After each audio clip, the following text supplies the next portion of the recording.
Hello, everybody. My name is Ratnos, and we have a big set of news today. A big post and tier set info about the upcoming patch 9.2. So in this video, we'll read through this post, and then I'm going to look at all of the set bonuses that I see so far. It's about half of them. There are, I'm sure, more that are actually data mined already and being data mined as we speak, but I wanted to make this video quickly, so I just figured I'd start recording now and do based on what is available already. So get ready for Eternity's End, new zone Zareth Mortis. We have a mini map of what Zareth Mortis is going to look like. Let me open that up. So pretty cool looking place for the zone to be. A little bit of green, a little bit of... I remember seeing from the trailer kind of sandy, Old Doom reminiscent, Silithus-y, sort of that kind of sand zone up here. So that's what's going on in that part of the zone. Pretty cool. Meet the Enlightened. They're a new faction there. Decode the Cipher. New raid. Tier sets return. But the actual new stuff is not in this post at all. It's in a different post, which I will now pull up. All right, so here's the post that I thought I was looking at, and now I am looking at. So this is the different tier sets. We've already seen these before. I'm not a huge fan of the aesthetic, although maybe the mythic colors will look good on these things. Often the normal and heroic ones are less cool than the mythic ones anyways. But let's talk about what is going on with the armor. So the Progenitor armor set will grant your character new abilities based on your spec and includes helm, shoulders, chest, gauntlets, and leggings. So 5 pieces, 2 set bonuses, a 2 set and a 4 set. So very pre-Legion set bonus standard. Only the 5 slots. We'll talk about the examples later. We'll go through all the examples that we have, but here's that kind of thing, right? I guess we'll talk about these ones, and then since they're on here. The Hunter Beast Mastery 2 set, kill command crit chance increased for each stack of frenzy your pet has. The 4-piece kill command crits increase the damage and cooldown reduction of your next Cobra shot. So a single target oriented one, and the percentages aren't included in this post, but that will just be a fairly boring percent increase damage on single target. Will change the flow of the rotation a little bit with the cooldown reduction, the crits, but mostly not going to be a hugely different feel for BM Hunters. Prot Paladins, though, casting Shield of the Righteous grants you a stacking increase to your block chance. Blocking an attack has a chance to cast Judgment at your attacker. So I guess that probably won't work with Holy Shield blocking spells. Maybe, though. Either way, though, casting free Judgments, casting Judgment gives you cooldown reduction on stuff as a Prot Paladin, so that is going to be a very potent effect, especially if it does not have an internal cooldown in AoE situations. That's going to be bananas. Resto Druid, 2-piece is Swift Mend heals an additional amount for each periodic healing effect on the target. 4-piece, Swift Mend heals nearby allies for a percentage of its healing done. I'm not a Resto Druid scientist, but my understanding is that Swift Mend as a button already generally does the job. Maybe this nearby ally healing part will be cool, but my guess is this isn't going to be one of the standout tier sets. We'll see, though. Okay, legendaries. This is big news. You'll meet the Enlightened Brokers, become allies with them to obtain a new legendary belt that has your Covenant's rune carving effect. That will switch freely with you as you switch Covenants, so it will stay... Your belt will just have your Covenant legendary on it. No need to craft a new one for each Covenant. It will match the look of the armor set. It can be equipped alongside another legendary. And if you want to craft the Covenant swapping rune carving effect on a different armor slot, a new memory will let you do so. So you'll be able to move it to... I'm not sure how many other armor slots will accept this effect, but you'll be able to move it off of your belt onto a shoulders or pants or something for higher item level and more value. This is something you will probably choose to do because belt's a fairly low budgeted slot. Although you're going to want to be careful because helm, shoulders, chest, gauntlets, and leggings, 4 of those 5 slots are going to need to be your set bonus, right?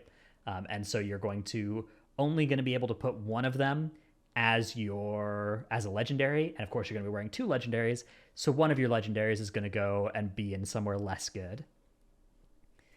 All legendaries can be upgraded with Cosmic Flux, a currency inspired by lessons learned from Echoes of Nyalotha in BFA.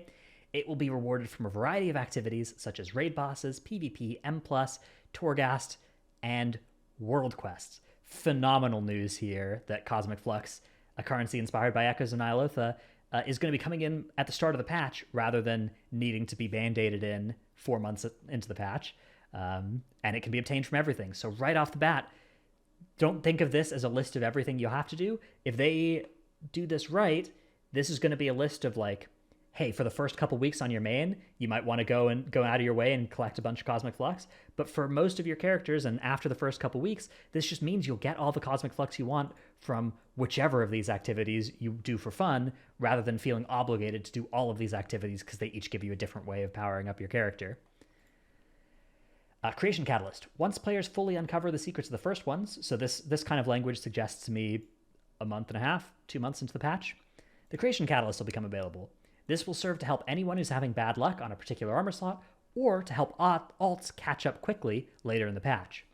It will use the Cosmic Flux in combination with an appropriate non-set armor piece to create a progenitor armor piece in that armor slot of the same item level. Unclear if that means it'll keep the stats of that donor item, or if it will just become the standard stat budget of, set chest pieces for you. That's something that could be pretty relevant for min-maxing, but not a huge deal. The armor you transform can be obtained from PvP, M+, or other new Eternity's End content. For example, the Great Vault rewards a 265 non-set chest piece. Once the Creation Catalyst is unlocked and enough flux has been collected, you can turn this into a 265 set bonus piece. So the note that they leave here, which is definitely good advice, is if you get a good armor piece before the catalyst is unlocked, save it so that you can convert it later. Don't junk your high item level but non-set bonus pieces, which definitely is good news there. So yeah, this is this is just fantastic news with the way these set bonuses are going to work. Again, the set bonuses, you'll obtain them from 3 sources: bosses in the raid, the Great Vault, and from the Creation Catalyst. So it seems like you'll be able to get set bonuses before the Creation Catalyst is up out of your M+ and PvP Great Vault slots as well. I am profoundly in love with the design of this stuff, of all of these things here. A couple of question marks remain, but basically every question they did choose to answer in this post was answered in the way that I was hoping it would be. So love to see that. It's going to be a great time for having your character be powerful by just playing the game the way that you want to, not having to go and do whichever of these things makes you go, ugh. Which for different people is different things, right? But that's the joy of it. And it's worth noting that I suspect, unless they heavily time gate how much Cosmic Flux you can get per week, you will want to do multiple of these things for the first couple weeks if you're trying to min-max your character. But I've never had a problem with that. I just have a problem with still needing to do Torghast 7 months into the patch or whatever on characters. Okay, let's transition to talking about the set bonuses themselves. So I've pulled up as many of them as I could find. Here's the Druid sets. Balance 2 set. Entering Lunar Eclipse creates a Fury of Elune. 25% effectiveness that follows your current target for 8 seconds, so nice little hit of Astral Power. I'm unclear as to whether the Astral Power will be 25% effective or just the damage part. And then while in an Eclipse, the cost of Star Surge and Starfall is reduced by 20%, which basically just reads as the cost of Star Surge and Starfall is reduced by 20%, which basically means you're going to get 30% more Star Surges and Starfalls cast, which is a lot. Venthyr Moonkin ramp is going to be quite scary with this. This is a very synergistic effect for that, because of course while you're in your Celestial Alignment, you're in an Eclipse. That is going to be big damn for the Balanced Druids. And it's going to make your rotation feel smoother, right? You're gonna be casting a higher percentages of Star Surge and Starfall, which you'll feel it. It'll be good. Feral Druid bonus, cooldown reduction on Incarn or Berserk, 0.5 seconds for every combo point you spend. Let's see, if I had to estimate how many combo points you spend on Feral every minute, I would probably guess you spend about 20 to 25 combo points every minute. Maybe a little bit more. Yeah, maybe more like 30 combo points per minute. So a cooldown reduction of 15 seconds per minute with that estimate on Berserk or Incarn. So changing it from a 3-minute cooldown down to a 2-minute 15-second cooldown. Not sure what to think about that just yet. Worth saying, when Berserk ends, you lacerate all nearby enemies for a huge amount of bleed damage over 10 seconds. especially if this snapshots the Berserk damage buff, which I could see it going either way, but I assume they'll do it the friendly way where it would. This will do, I mean, just huge, huge damn at the end of. It's weird that it's at the end of your Berserk and not. I feel like at the start of your Berserk would be the more natural way for this to work, but maybe I don't know. Guardian set bonuses. 2-piece is casting Barkskin causes you to Berserk for 4 seconds. Whew. That's because that will be Incarn as well, presumably. Although it's weird that they don't mention Incarn. Like they mention Incarn here, but they don't mention it here. So I assume if you're talented into Incarn, this will cause you to Incarn and not Berserk. But maybe because it's worded differently, it doesn't work that way. In which case it will be a little bit less strong, but still pretty powerful. Very synergistic with the Guardian Druid legendary build, right? The Ursox Fury legendary. And also very good at filling the weakness of Guardian Druid, which is, hey, it's the start of the pull. I don't have Berserk or Incarn available. I'm not going to be making any threat on this pull, right? That's going to fix this because you're going to be able to thrash 4 times at the start of each pull by just going into the pull and hitting Barkskin. The next one, while Berserked, you deal damage to nearby enemies and heal yourself every second. The healing yourself, you're already immortal during your Berserk. The damaging enemies, though, and also even when you're immortal, needing 1 healer global, going down to needing 0 healer globals, it's not nothing. And on certain raid bosses, maybe the healing will be relevant as well. Because this will, the raid build is a little bit different from the M+ build. While Berserked, you do damage to nearby enemies as well. That's going to help you do damage to nearby enemies. That's my expert analysis on this one. Let's move on to the Resto ones. We've already talked about those. Let's talk about Shaman. Ellie Shaman 2-set. While your Storm Elemental or Fire Elemental is active, your Lava Burst deals 20% additional damage, and you gain a Lava Surge every 8 seconds. A little bit anti-synergistic with the Storm Elemental version. Storm Elemental asks you to just be spamming Lightning Bolts or Chain Lightning, and if you're taking time off of that to cast Lava Bursts, that's actually kind of unfortunate. Very strong with the Fire Elemental version, though. Okay, 4-set. Casting Lava Burst extends the duration of your Storm Elemental and Fire Elemental by 1.5 seconds. If they're not active, spending Maelstrom has a chance to reduce its remaining cooldown by 10 seconds instead. Whew. Interesting. Yeah, so maybe this makes it worth it to fire them off during... I mean, I'm sure it does make it worth it to fire it off during your Storm Elementals then. Ah, this is cool. Okay. I don't know if this has big implications for the Ellie build. My suspicion is it is pretty relevant, though. My suspicion is this is going to be a huge increase in both the uptime and the potency of your elemental, especially like single target situations. I think this is going to be huge for Ellie Shaman in like raid. Again, it's a little bit fundamentally anti-synergistic, like limited synergy with the way Storm Elemental works. But hey, if it extends the duration, it'll probably still be worth firing it off. Enhancement Shaman tier set bonuses. 2-piece. Spending Maelstrom Weapon has a 3% chance per stack to summon a Feral Spirit for 9 seconds. I would say Enhancement probably spends...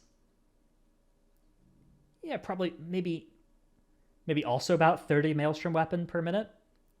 So a 3% chance per stack. Let's go with that estimate. Let's call it again about 30 stacks of Maelstrom Weapon. That's what, 6 Lightning Bolts or 6 Chain Lightnings in a minute?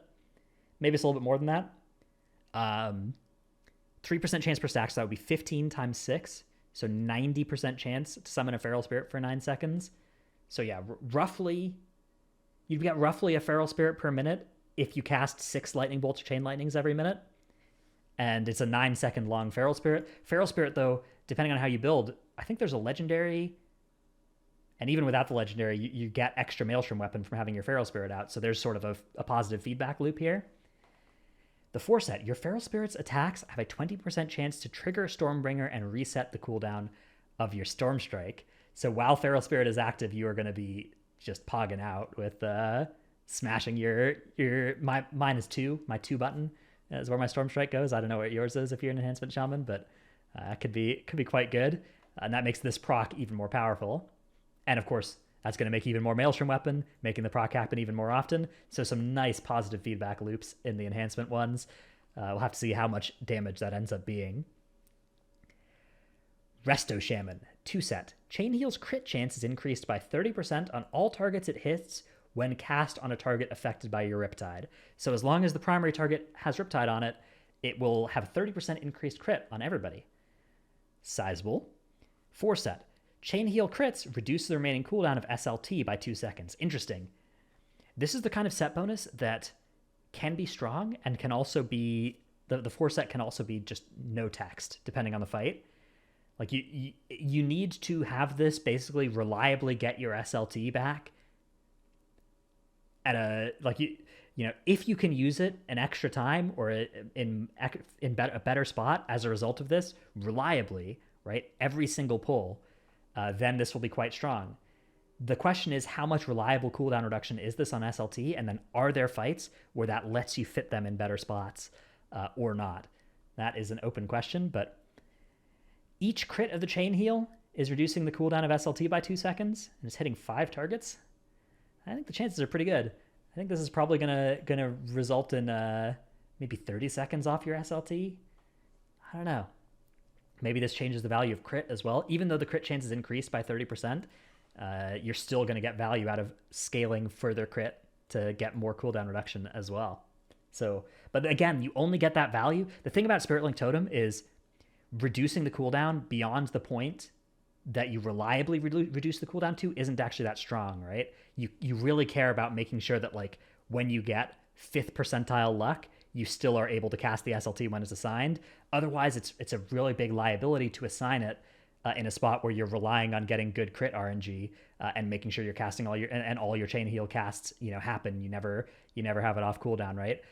So for that reason, there's limited effectiveness on set bonuses like this, but still could be very strong if there are fights where you're just casting and dropping Spirit Link Totems. Warrior. Arms Warrior. So we don't know which of these are 2 set and which are 4 set. Every 75 rage consumed increases the effectiveness of your next Colossus Smash or Warbreaker by 2% up to 10%. I don't know exactly how this is going to work, like the effectiveness increasing the damage taken side of Colossus Smash, whether it will be by like this number of percentage points or scaled up by, 1.1, right? So that how exactly they have the math on that working out is going to be relevant. And then the second one, increase the duration of Smash or Warbreaker by 3 seconds. I would say not that exciting of a set bonus, but probably just a solid damage increase. This one will just be how much number do the theory crafters say this makes your damage go up. Fury set bonus. Raging Blow has a chance to grant Recklessness, a 20% chance to grant Recklessness for 4 seconds. How many Raging Blows do you cast every minute as Fury? Probably like, 15? 15 Raging Blows per minute? Something like that. So you're probably getting, that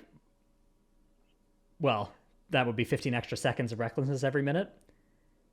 That's pretty good. Raging Blow deals 15% increased damage and gains an additional charge. The additional charge will be nice as well for not accidentally overcapping on it and making sure you are casting all of the available Raging Blows. Yeah, this seems very strong for Fury. Very, very compelling. Prot Warrior. Outburst. Consuming 30 rage grants a stack of Outburst. Upon reaching 8 stacks, your next Shield Slam or Thunderclap are 200% more effective, so triple damage. Or your next Ignore Pain is 50% more effective. My guess is you're really going to want to make sure you don't press this on Ignore Pain, and you're going to press this on Thunderclap or Shield Slam unless you're actually dead next global. The 4 set, we can deduce that this is the 4 set. These ones we weren't sure which is the 2 and which is the 4, but we can deduce here that this is the 4 because it references the Outburst. Avatar increases your damage dealt by an additional 10%, decreases damage taken by 10%, and instantly grants 8 stacks of Outburst. So you can hit Avatar, Thunderclap, triple damage Thunderclap there, and then if by the time your Avatar is finished, you can create 8 stacks of Outburst, which 8 times 30, that's 240 rage you'd have to spend. You get another triple damage Thunderclap. That's pretty good. The question is, how friendly is the stack generation here?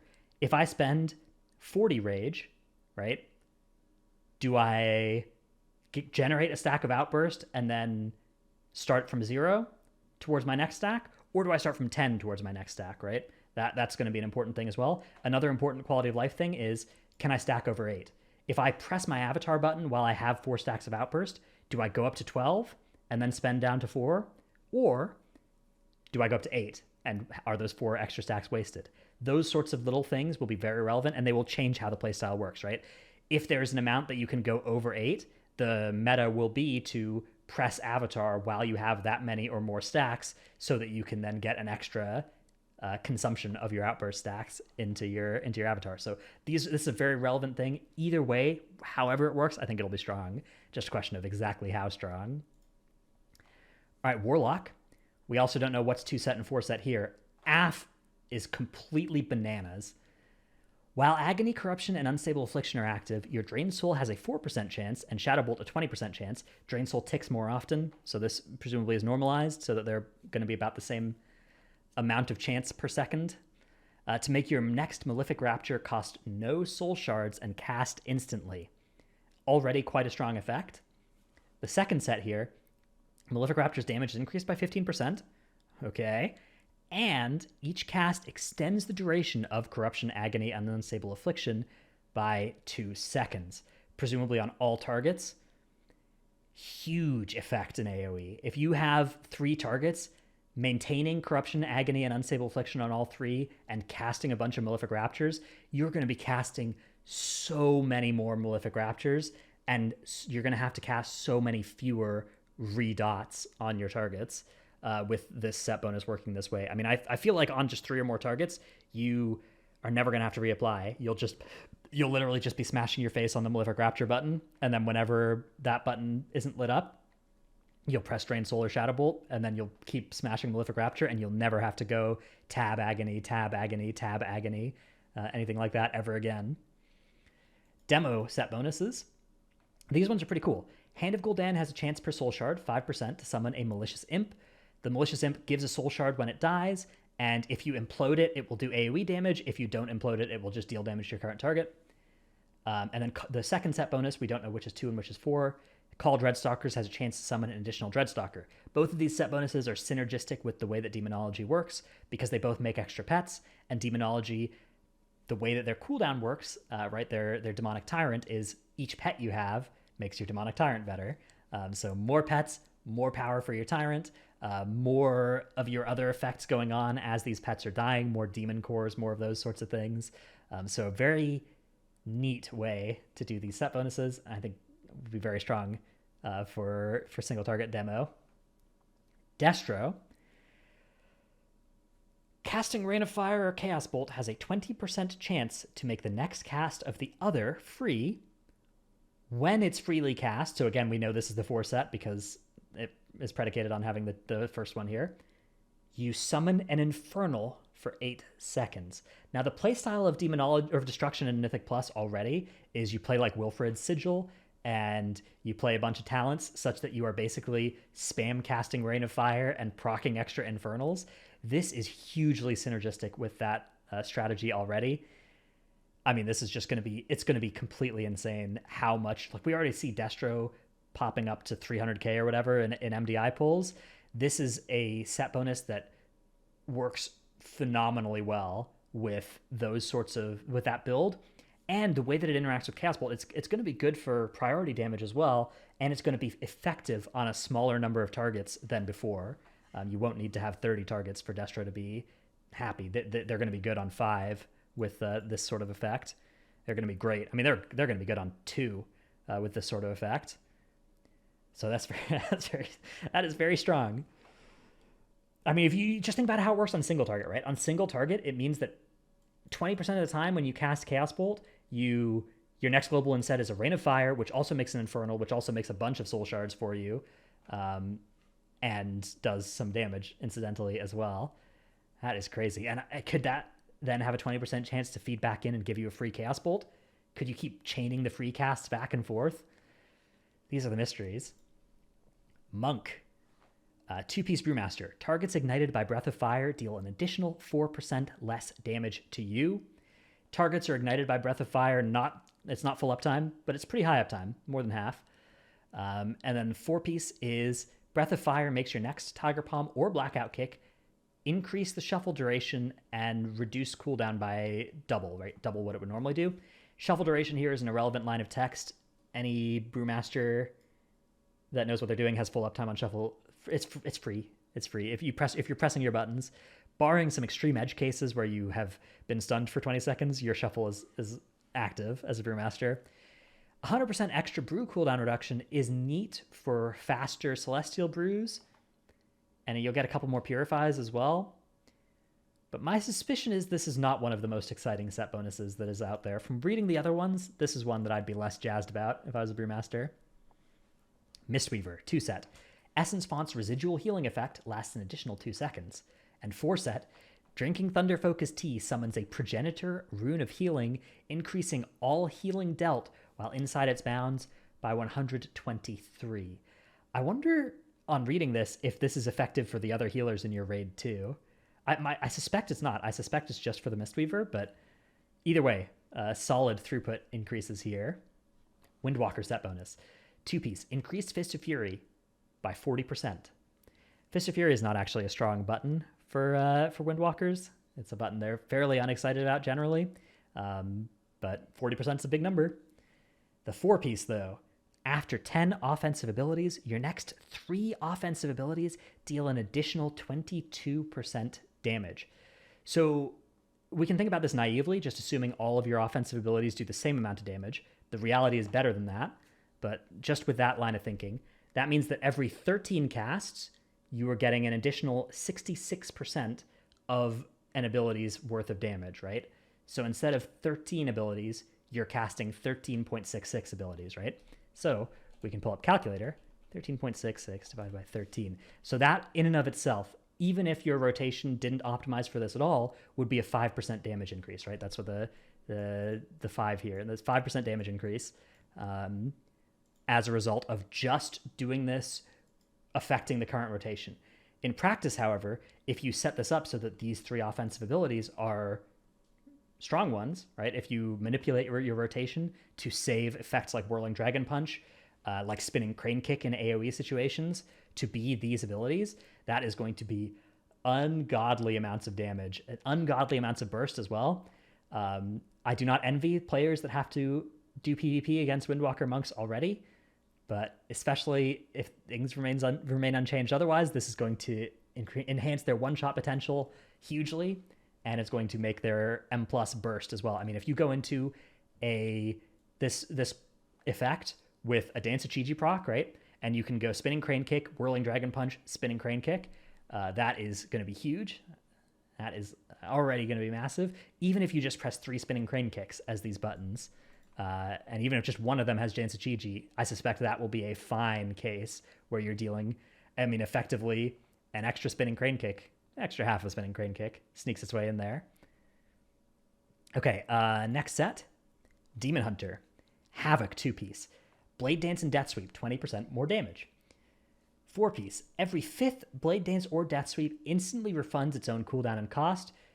Casting this has a 15% chance to instantly refund its own cooldown and cost. So this is a little bit tough to understand the way it's going to work, right? Every 5th Blade Dance or Death Sweep, you'll press your button, it will light up again. When you press that button again, it will have a 15% chance to light up again. Whether it can chain from there or not, unclear.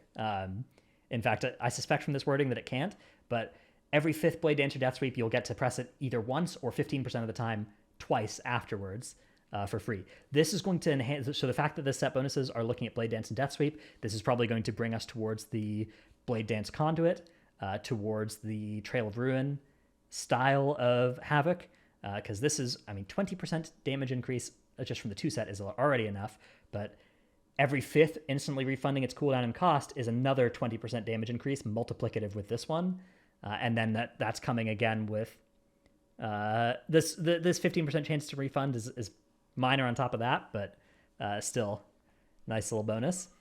So yeah, huge empowerment to that build. Definitely will shake things up for the Havoc Demon Hunters. Vengeance 2 set. Damage dealt by Immo Aura has a 10% chance to generate a lesser soul fragment. Vengeance usually has enough soul fragments floating around already that it's not usually light on them, depending on which Covenant you're playing, especially if you're playing Kyrian, especially if you're not playing Spirit Bomb, which Spirit Bomb got nerfed in 9.15. But if you ever are low on fragments, it's really nice to generate new ones. And also, if you're capped on fragments, generating one just instantly consumes one, and that is free healing. A lot of free healing. Next one, consuming a lesser soul fragment has a 100% chance to grant you 2 seconds of Immo Aura or extend an existing Immo Aura by 2 seconds. Now, there's a conduit that causes your Immo Aura to deal increased damage with every tick. Extending its duration, therefore, by 20% increases its damage by more than 20%. Extending its duration, if you can get Immo Aura extended, if you can triple its duration, you are going to take its damage to the moon. You can go in Torghast and literally just with that conduit and with a Torghast anima power that says Immo Aura refreshes its timer whenever it deals damage. Just with that, you can press Immo Aura and you can walk through a floor of Torghast and everything will die at the end of the floor just to the damage of your Immo Aura. So if that functions at all similarly for this is a huge damage increase for Vengeance on both single target and an AoE. This is going to enhance the value of Haste, a haste-based playstyle where you're generating and consuming more soul fragments. This is going to enhance the value of Kyrian, a covenant that creates soul fragments as part of its covenant ability. Yeah, this is crazy. I mean, that's a hugely powerful effect for Vengeance. Okay, couple more. These ones don't have a Wowhead post as of the time I made this, but here are the Mage ones. Arcane 2-piece. Increases your arcane damage dealt to enemies affected by Touch of the Magi by 18%.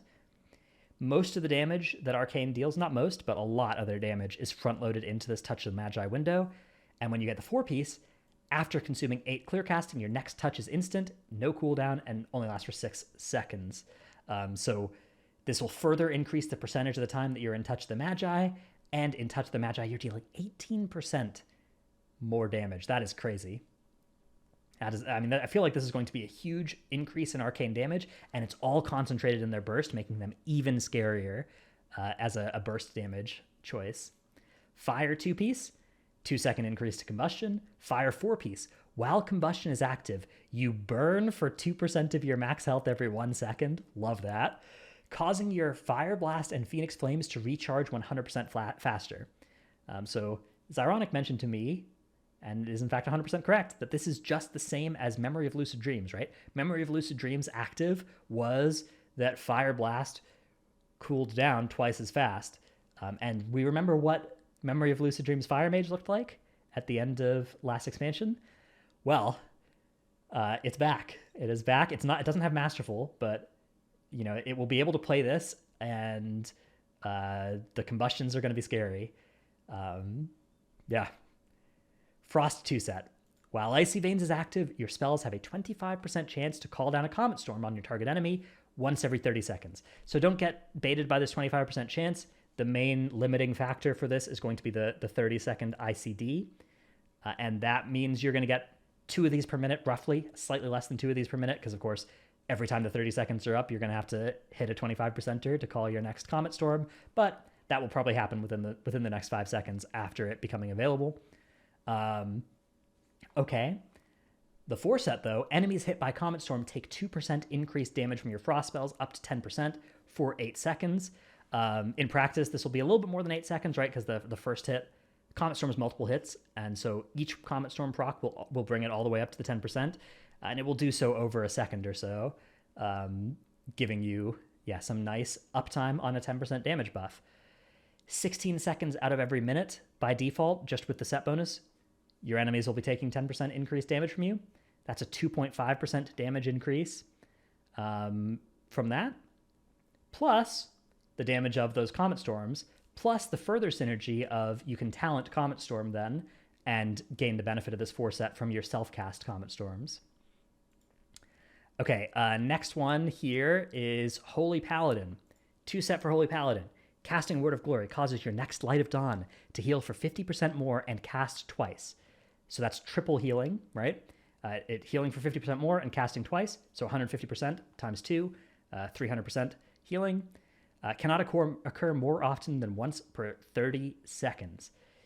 So twice per minute, you get to hit Word of Glory, a little bit less than twice per minute, right? It's only twice per minute if you're using it exactly on cooldown. In practice, the way this will work is you'll know when this is available, and then as needed, you'll press your Word of Glory and then fire off this Omega Light of Dawn. Although there is incentive to just press it on cooldown, which is each target hit by Light of Dawn has an 100% chance to reduce the remaining cooldown of Avenging Wrath by 2 seconds. So if you're hitting a raid, say you're in melee and you hit 10 people with your Light of Dawn, that 10 people will reduce the cooldown of your Avenging Wrath by 20 seconds by pressing your Light of Dawn. When the 2-piece procs, so twice per minute, it will instead reduce the cooldown by 40 seconds because you're casting 2 Light of Dawns. So paladins are going to have a huge increase in their wings uptime. Wings uptime is going way up, and they're getting this big raid-wide heal, right? Triple the power of their Light of Dawn twice per minute as a big AoE heal. Tremendously powerful effect. It doesn't look like it's damage-oriented, but it actually is a damage increase as well, because reducing the cooldown of Avenging Wrath, that's going to make them do more damage, because Avenging Wrath makes them do more damage. So good. Good strong effect there for the old Holy Paladins. All right, that is all the set bonuses that were up when I started recording this video. So unless there's a new one when I click on the front page of Wowhead here, Rogue. Datamined Rogue and Hunter tier sets. And Death Knight. I didn't see Death Knight either. And Priest. All right, buckle in. The video is going long. Oh yes, this video is going long. Rogue set bonuses. Assassination. So we don't know which of these is 2 or 4, it looks like. Shiv's debuff causes your bleeds to gain 25% crit for 9 seconds. Shiv is 25-second cooldown, I believe. So this is 25% crit on your bleeds for a little bit less than half the time on them. So let's call this just a flat 10% increase in your bleed damage, but it's a little bit better than that because it's going to come in your burst windows too. Vendetta causes your poisons and bleeds to expire 100% faster on your target. So this isn't quite Vendetta causes your dots to deal double damage, because you're going to have to spend more globals reapplying them in this window, but this is unbelievably strong.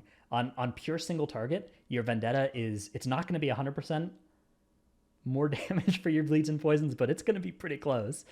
This is the Exsanguinate ability had this effect for bleeds and was really strong on pure single target at various times, and this is going to be huge. Assassination burst single target is going to be phenomenal. This is the sort of effect that falls off more in AoE because relative to the way it works right now, this, the fact you're going to have to commit more globals to your Vendetta is going to be a little bit of a pain there, but the single target, whew.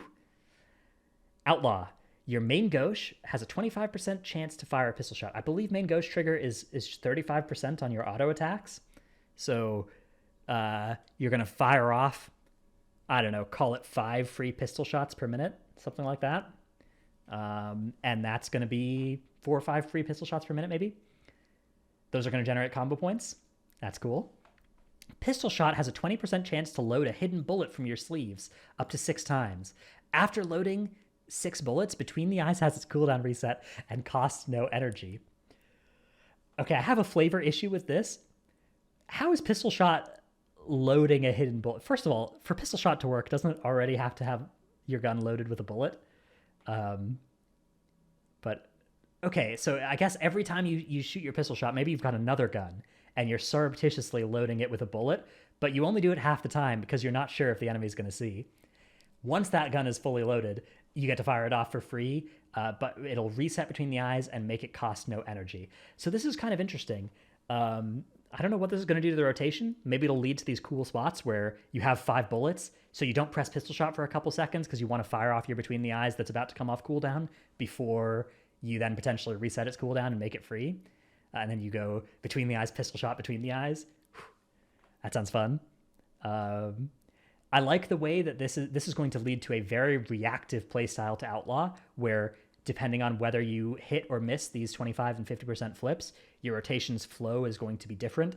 I love that in DPS rotations. A lot of people complain about RNG in rotations, but to me, RNG in a rotation is a way for it to not feel the same from pull to pull, right? To not feel the same every time I play the spec. And I think it is important that the damage isn't hugely different based on whether you're hitting your good number or bad number, but I think anytime there's reactive RNG in a set that's done well, that's fantastic, and that's what this looks like to me. So this is the sort of thing that makes me very interested in playing Outlaw Rogue next year. Shadow Strike, 20% chance to grant Shadow Blades for 5 seconds. Finishing moves have a 4% chance per combo point to cast Shadow Strike at up to 5 nearby enemies, which presumably means then... Okay, all right, so your finishing moves have a 4% chance per combo point. So you're casting a finishing move, say with 5 combo points, right? That is a 20% chance to cast a Shadow Strike at up to 5 nearby enemies. Say you're doing this in AoE, and you do cast 5 Shadow Strikes then. Does that mean it's a 100% chance to grant Shadow Blades for 5 seconds? Or does it mean 5 separate rolls of the 20%, and maybe you're going to get 10 seconds of Shadow Blades, maybe you're going to get 0? That's important for how this will function and how this will feel. If it's that guaranteed Shadow Blades, then that just means in AoE, your Shuriken Storm Black Powders are going to get you into these free Shadow Blades 20% of the time. Now, Shadow Blade's not that huge in AoE, so that makes it a little bit less exciting, but still pretty cool. And if you are Shuriken Storm Eviscerating, this extra enemies that are nearby are funneling into your Shadow Blades cooldown reduction. Although the thing is, Shadow Blades isn't that good in funnel either. It's really good at just single target when there aren't any adds nearby. It falls off quite a bit when there are adds nearby, but still, this is cool. This is cool. All right, what do we got here? Hunter. We already looked at Beast Mastery. That was in the blue post. Marksman. Trick shots now increases the damage of the affected shot by 30%. Spending 80 focus grants you 2 charges of trick shots. Okay, so in a single target, every 80 focus is going to give your next 2 shots a 30% damage increase. That already is probably a sizable damage increase for a 2-set, 4-set. Probably a little bit below on pure single target. But the big thing is in AoE, you're going to have to cast less multi-shots, right? Because you just get trick shots for free from spending your focus.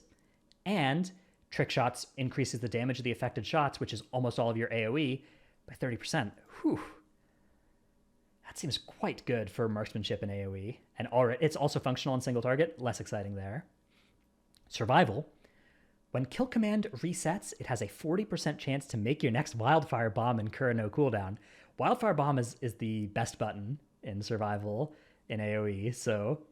and kill command resets when you press kill command, but there is also one of the 3 wildfire bombs that causes kill command to automatically reset whenever you press it. It's a little bit high tension, though, because kill command isn't one of the highest priority things to do in AoE. So that's a little bit of a tension with this effect. On single target, you're going to be throwing some nice bombs, though. 4-set, your wildfire bombs deal 30% additional damage.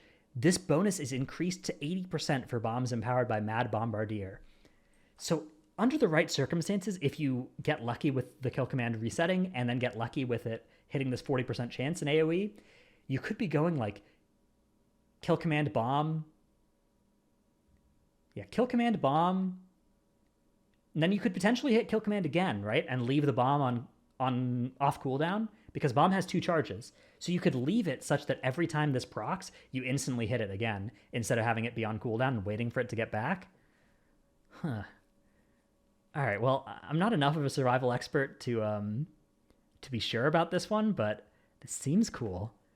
This seems a pretty high skill as well, which survival already is, but I love that.